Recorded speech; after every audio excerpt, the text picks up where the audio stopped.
So, we were discussing the dynamic analysis of building structures using ETABS, and in that I demonstrated last time that how we can tell the program which mass it should use to construct mass matrix.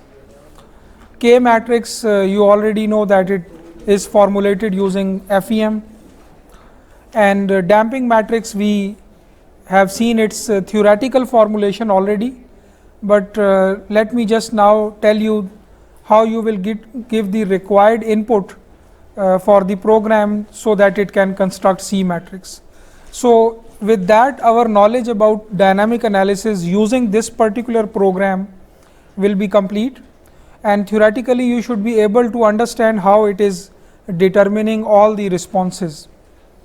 One piece of information which was not much highlighted in this whole course was post processing, which means once the displacement response in time domain, fluctuating displacement is calculated u of t at any particular degree of freedom, how the program actually used that to calculate element forces, shear forces, bending moments and all other responses.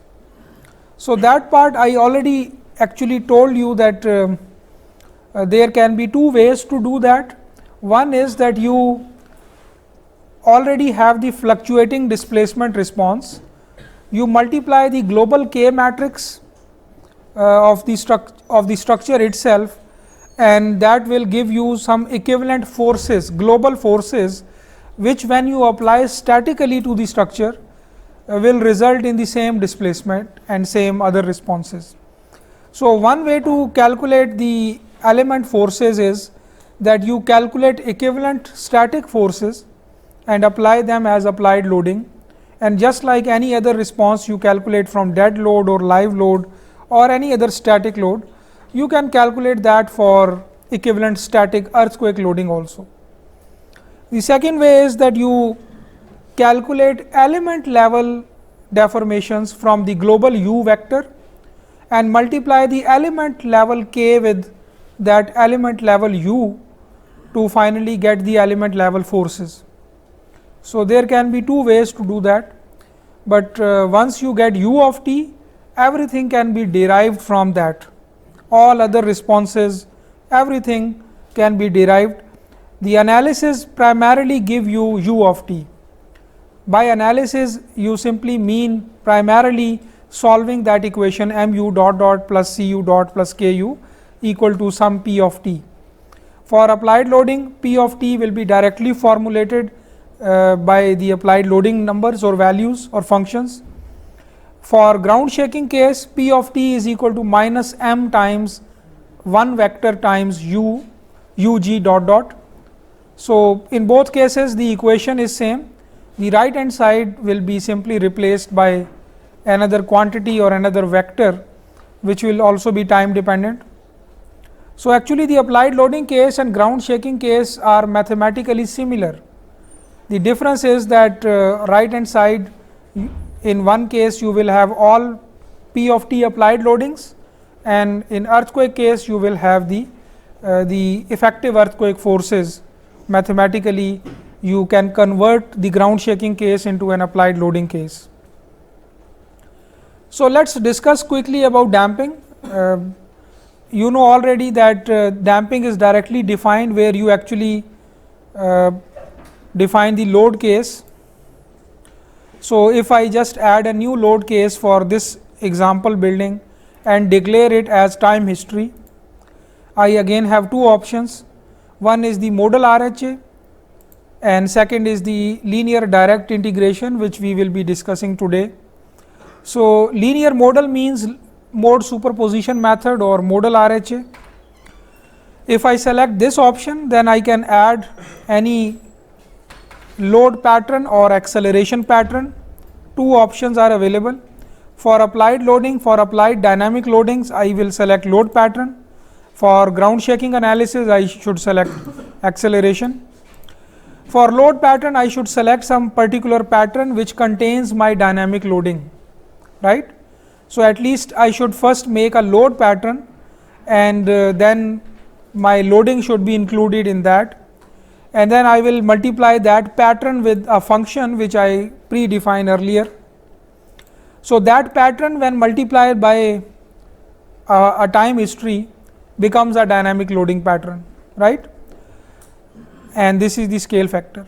For ground shaking analysis, I will select acceleration, direction of the ground shaking, u1 for example in x direction, and the function will be the acceleration, ground acceleration function, right.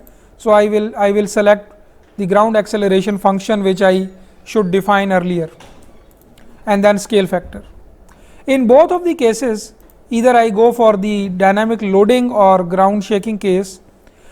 Since I have selected linear modal, so I should select from which modal case the phi vector should be used, right, because you know now that what is actually happening when I declare this as linear modal.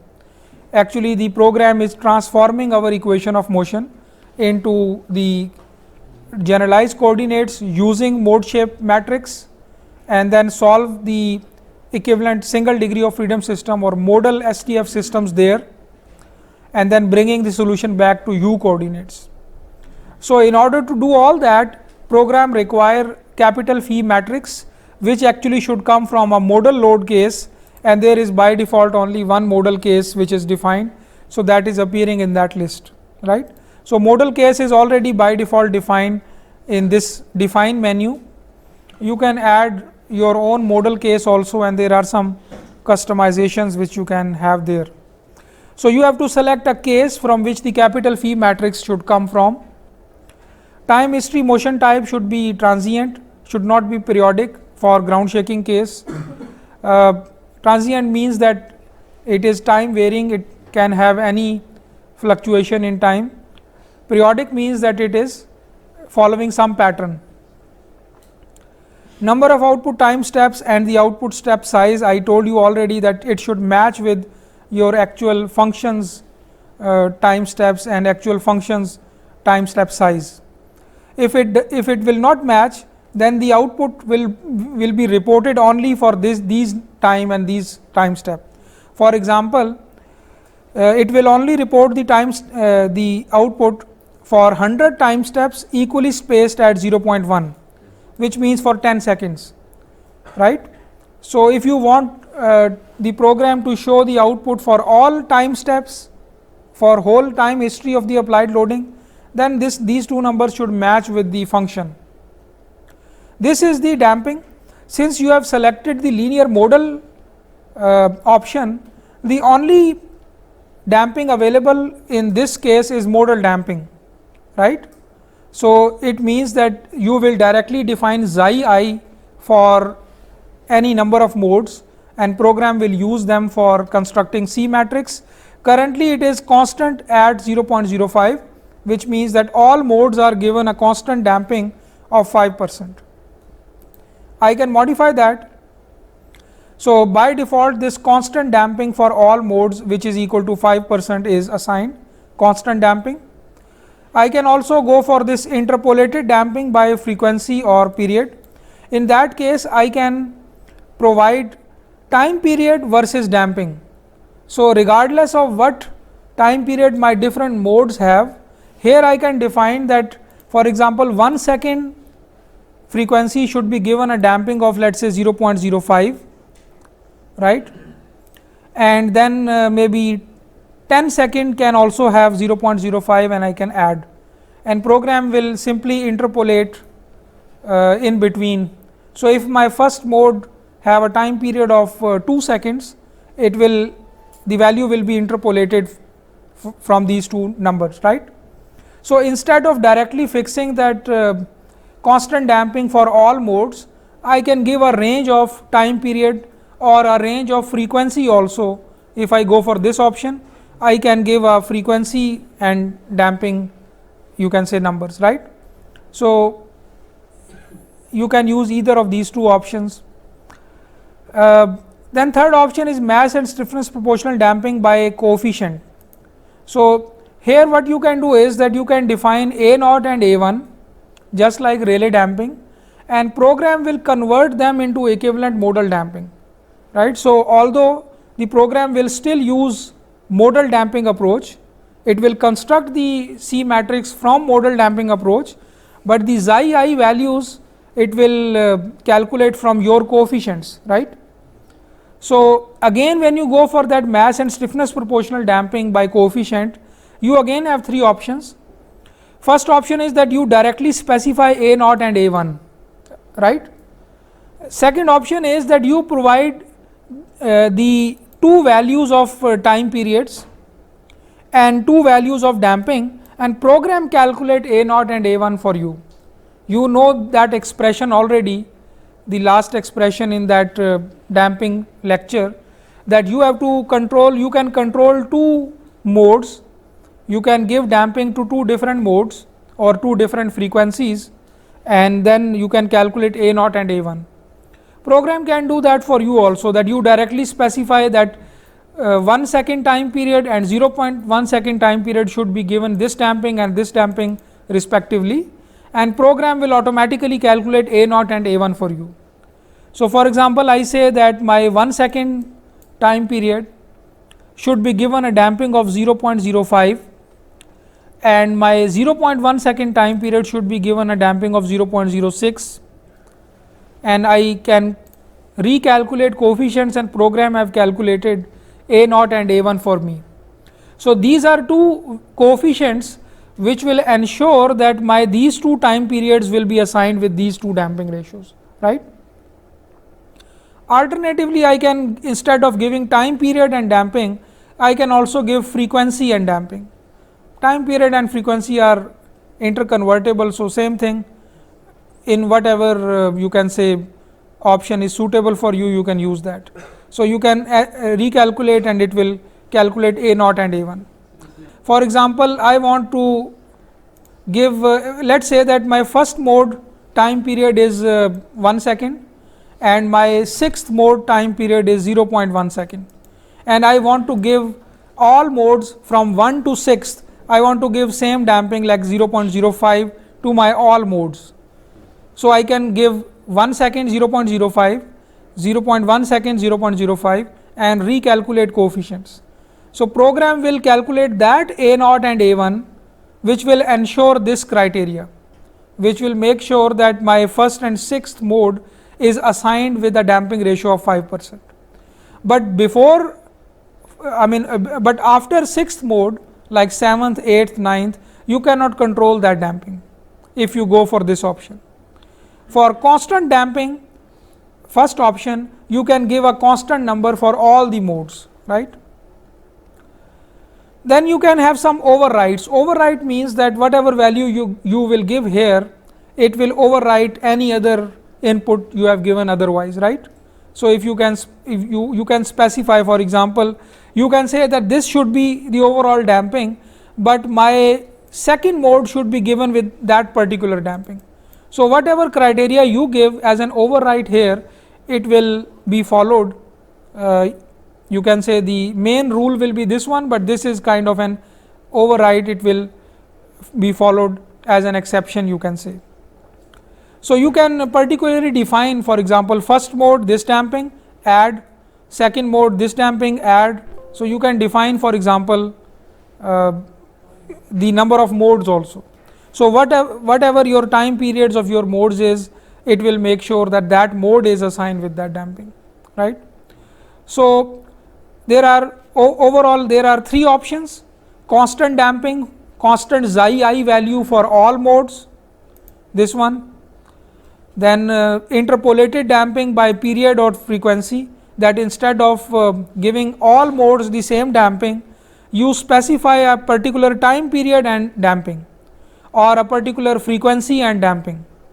And third option is that you use mass and stiffness proportional damping, but in that you provide a particular time period and damping for two modes, which will be used to calculate your A naught and A1.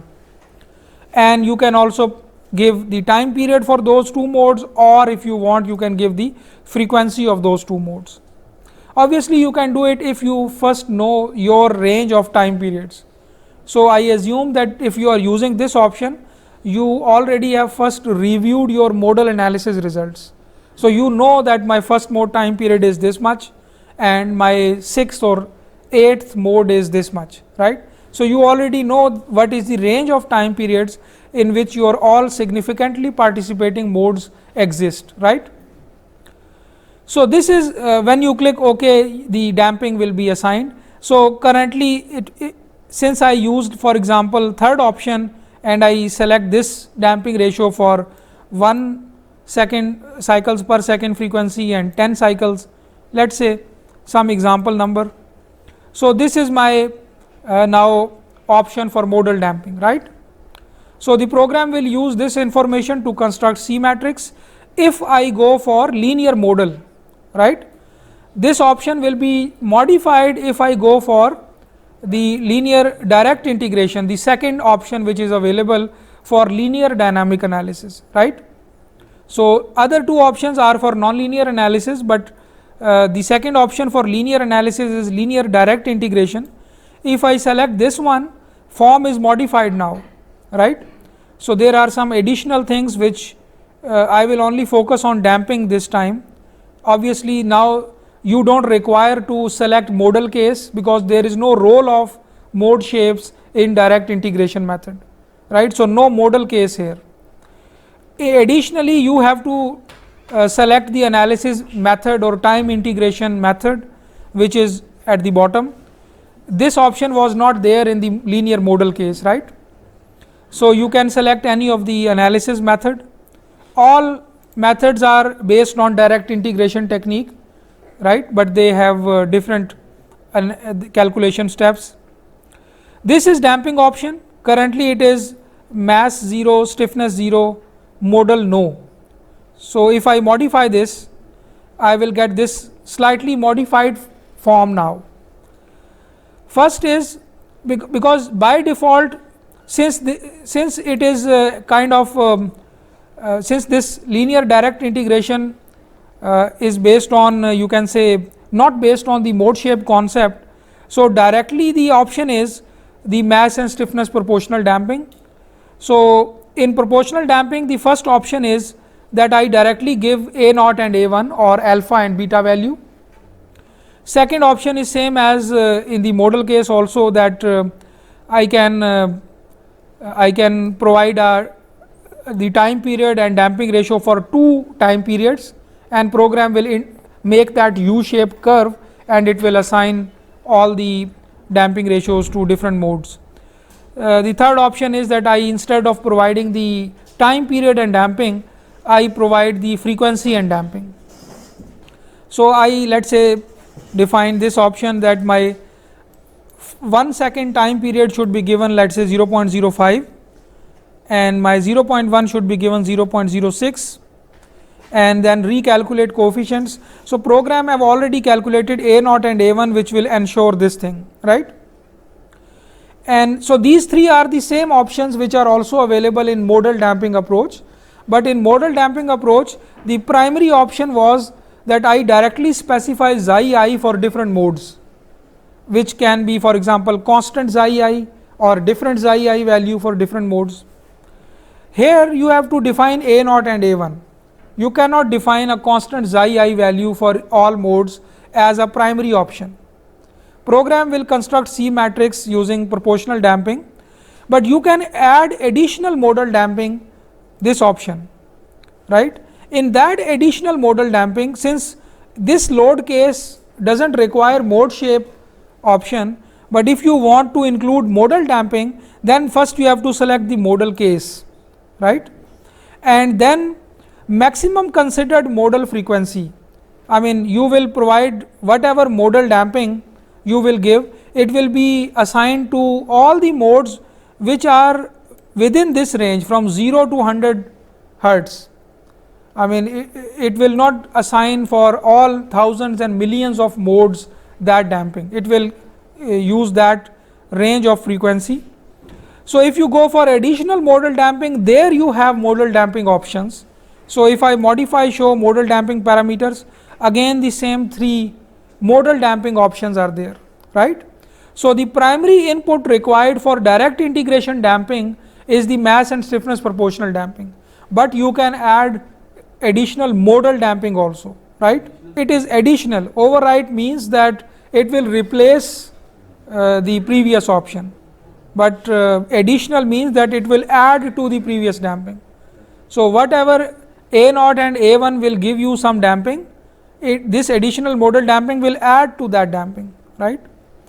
So, again same three options, you can give constant modal damping, you can give the time period versus damping, you can give the you can say frequency versus damping, this frequency versus damping, and third option is that you add mass and stiffness proportional damping by coefficient. So, whatever coefficients you will give here, they will be converted to equivalent modal damping, and then that modal damping will be added to your primary damping.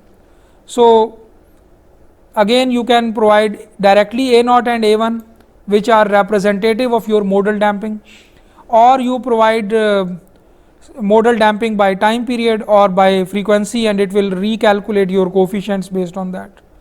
So, same thing. So, once you click OK, for example, let me don't add any modal damping and directly use these A0 and A1, and it will simply calculate C matrix using these two coefficients, right. And these two coefficients are based on calculated based on this criteria, that 1 second time period and 0.1 second time period will be given a damping of 5% and 6% respectively. In between, the program will interpolate. So, program will construct that U shape curve, and on one side of the U you will have 1 second time period, and on the other you will have 0.1 second time period. In between, the value will be interpolated based on that curve. Even beyond 1 second, the value will be calculated based on that curve, right.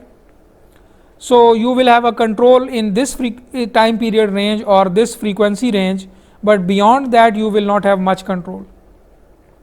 So, you will obviously require or will want to give this range, which is representative of the time periods of your structure, right, and this will require a review of modal analysis results first. So, once you click OK, the load case will be complete and it will be applied, it will be ready for run. After you run, you will see that all the responses will be time dependent now, unlike any other load case results which are fixed static results. Here the results of this last load case will be time dependent, they will be fluctuating responses. So, for example, any shear force in a particular beam will not be one number, you have to tell the program that whether you want to see an animation for that, or you want the maximum in the whole history, or you want at a particular time step the value at a particular time step. So, all the responses will be fluctuating, they will be fluctuating for a duration which will be equal to the duration of applied loading, right, or applied ground shaking.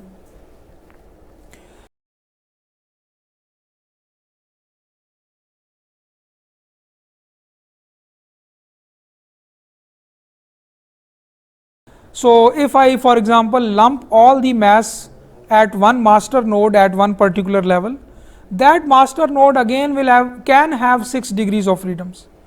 If I just remove its vertical mass, if I uncheck that, still I will be left with at least 3 masses, which are 2 translational masses in plane direction and 1 rotational mass in that in plane direction, if I am not interested in the vertical up down analysis, right.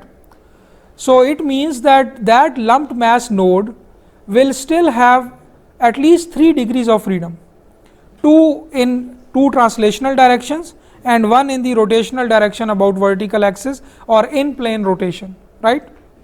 So, the degrees of the mode shapes which are calculated by this lumped mass approach, they will be ordered in that similar manner. For example, you will see that for a perfectly symmetrical building, the first mode calculated by the program will be a translational mode in x direction, second will be translational in y direction, and third will be rotational. If you talk about one particular direction, for example x direction, first mode will be first mode of the program, but in y direction first mode is actually the second mode of the program. Similarly, in the torsional direction third mode of the program is actually the first torsional mode. So, we generally when we say first mode, second mode, third mode, we mean that we arrange them by their shape. So, by second mode I mean the second mode shape in the same direction, but according to software numbering it can be fourth mode, right, or sixth mode for example. So, when I say first mode, second mode, third mode, I mean their shapes and the modes in the same direction. Second mode by default will mean the same direction second mode, third mode will mean same direction third mode, right. So, program actually numbers these mode based on their omega values. So, the lowest omega is actually the first mode, second lowest is the second mode, third lowest is the, you can say, is third mode, or you can say if I just reverse this, the longest time period is the first time period, second longest is second and third longest is third. So, it arranged based on that roots of the frequency equation, right. It does not know that it is in which direction. We after the analysis we check all those results and we identify that first, fourth and ninth mode is actually the first, second, third mode of x direction. Similarly, second, sixth and 10th mode is the first, second, third mode of y direction, right. So, we number them based on their mode shape, but program number them based on the degrees of freedom or the roots of frequency equation which it calculate, right.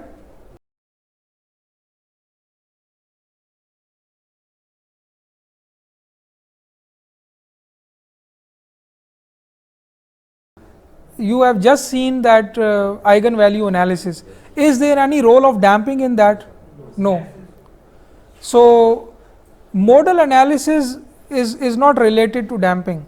It only uses M and K matrix, right. So, the original M and the original K matrix.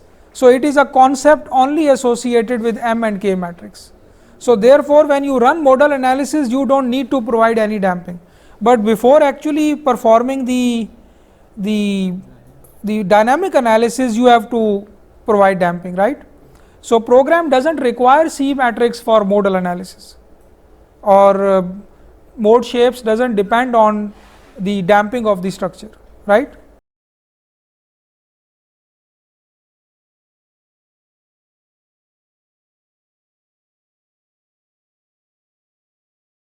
Actually, that fluid damper, if it acts as a stiffener also, it will modify the K matrix or M matrix. So, anything which can modify your M and K matrix will affect your time periods, right. So, inherent damping will not modify your K and M matrix.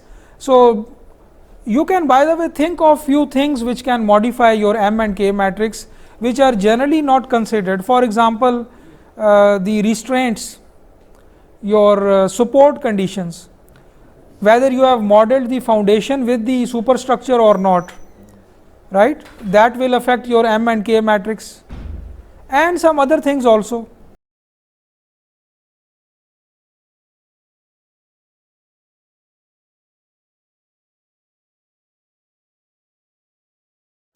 I think it will not report, at least I do not know any way to where you can see the C matrix. For mass matrix and K matrix there are ways. Some students they can extract the M and K matrices from this program. For C matrix I am not sure whether you can extract that from this program directly or not. Actually, you can calculate everything now. I mean, there is nothing which you cannot calculate yourself, which the program can do and you cannot do. Is there anything? If there is, then tell me. I mean, mass matrix, K matrix, C matrix, the analysis engine, everything you know already. Yes, I can say that you only know that Newmark method in the step by step direct integration, not the HHT and others, but that will not affect your accuracy much, right.